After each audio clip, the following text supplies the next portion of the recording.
Put your hands in the air right now. My name is Jerry Heyman, and I'm the author of The Black Mafia Family, St. Louis, the Untold storybook. It's a must-read. It has a very good message that cannot be ignored. I'm Danny Dogman Jones. I was with the organization Black Mafia Family in St. Louis. I was a manager role, so that's me.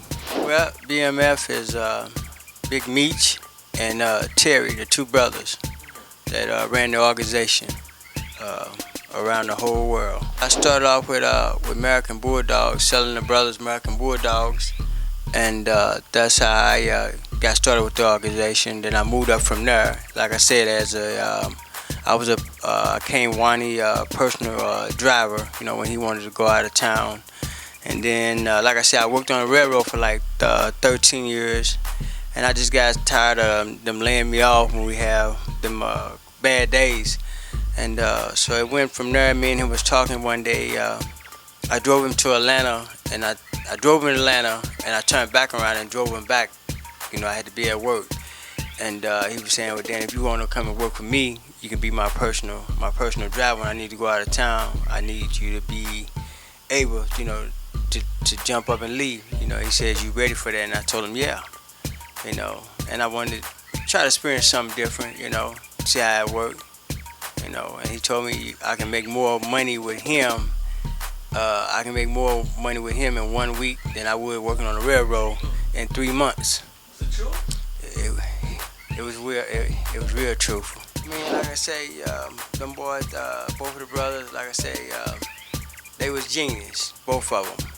And like you just said, they don't never say. They always say about the bad things, but they never say about the good things. You know, I can recall several times that where we went out to a restaurant.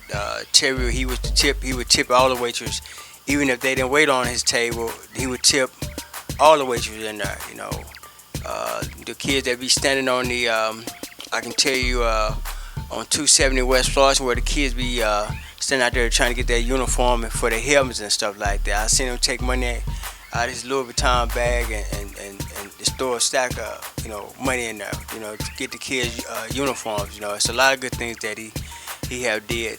And not only that, you know, he created a lot of jobs. Both of those brothers, they created a lot of jobs for a lot of people. One of the things about the book, you know, most people when they see BMF or they see the Black Mafia Family, they think that it's glorifying the drug trade or it's glorifying the underworld. This book is not actually glorifying the drug trade or the underworld. This book is actually, it's making you think, because it's showing that how when BMF went to St. Louis and opened up their operation, even though the operation was the underworld operation, a lot of legitimate businesses actually flourished from that. A lot of minority-owned legitimate businesses actually flourished from that. And then jobs were created, legal jobs, you know, were created because of those businesses. One of the businesses, when I was doing the interviews of different BMF members and different people in St. Louis, period, they said that a lot of men spas came about in St. Louis after BMF came. You know, so these men spas were, I mean, these were taxpayers.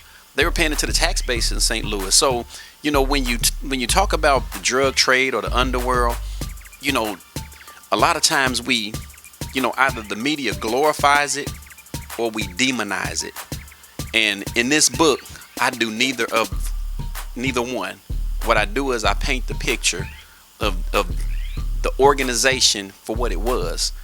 One of the things that I did in this book, you know, there was two different factions of the Black Mafia Family. And I compared the marketing strategies of the factions, just like the marketing strategies of big businesses in corporate America. For instance, Big Meech marketed his faction of the Black Mafia Family with billboards and documentary DVDs, whereas Terry actually marketed his faction just like that of like a Amway or prepaid legal. It was like network marketing because it was word of mouth. You know, brothers recruiting brothers, you know, just by word of mouth. So it was really, you know, genius what they did. But at the same time, what I'm showing the generation, you can do the same thing, but do it with legitimate business. You know, African American men are, we are resilient. And a lot of times we're painted as if we're demons. We're painted as if, when you look at one thing about the book, this man been shot 17 times with a .40 caliber, and he's still living. He's still living because God spared his life, because his testimony can be a testimony for, somebody else that decides that they want to pick up that pack or pick up that .40 cal. And maybe after they read this book, they'll understand that that's not the way to go. But also the book is 17 chapters. There's 17 bullet holes on the back of this book. But also what's unique about it is this book goes back 17 decades when the first black man was actually entered into U.S. prisons.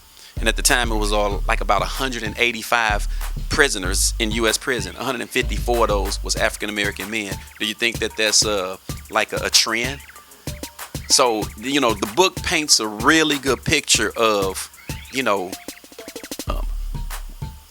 is there a disparity between young black men and everybody else? Not knowing what I know and what I went through, no, I wouldn't. Like I said, I got shot 17 times, and with that being shot, I got shot in all over part of my body, in place you can imagine. So, no, I never want to go through that again. Well, I tell you like this, how that become, and I tell everybody to actually really know, because I don't want to let too much of it out. With me being in the organization, yeah, it has something to do with me being in the organization. But again, I'd rather for people to go get the book, and then it'll tell you everything you wanted to know. How long was I sentenced? Everything is in the book. I believe in a divine order. I don't believe that things happen by accident or mistake. I don't believe in coincidences. And at the time when I met Danny, I was actually doing a book called Justice or Just Us. And I was going through the different urban areas, and I was doing interviews of young black men, young black women, older black men, older black women. And I was trying to get some kind of consensus of, how do black America feel about, when a lot of the young black men from ages 18 to 40 years old are either behind bars, on probation, on parole, or fighting the case. And when I met Danny and I started asking him questions, he started telling me about his story. I ended up taking 300 pages of notes from the brother.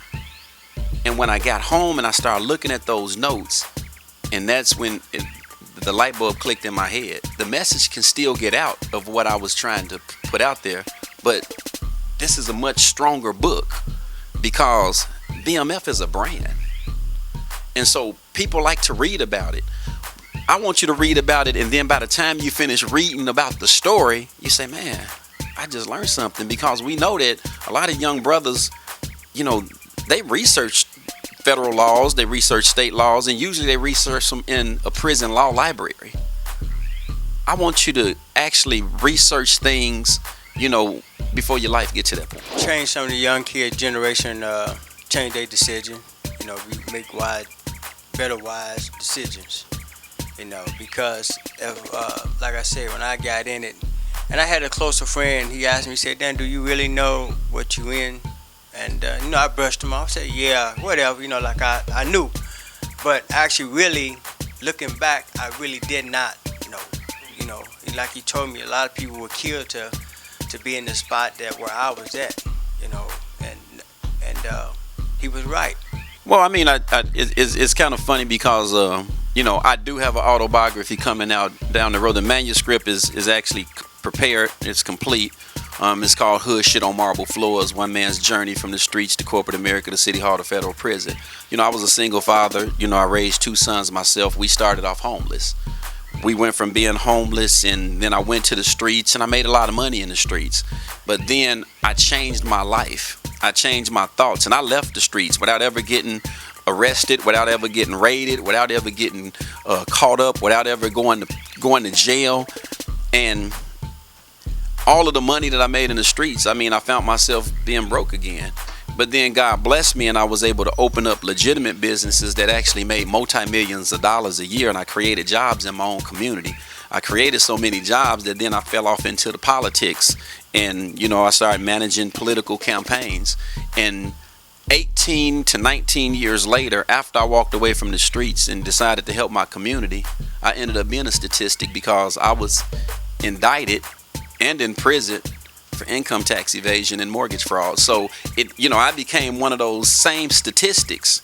So that's how easy it is to fall into the system. So of course that's a very interesting journey, and that's the reason why I'm so passionate about the message.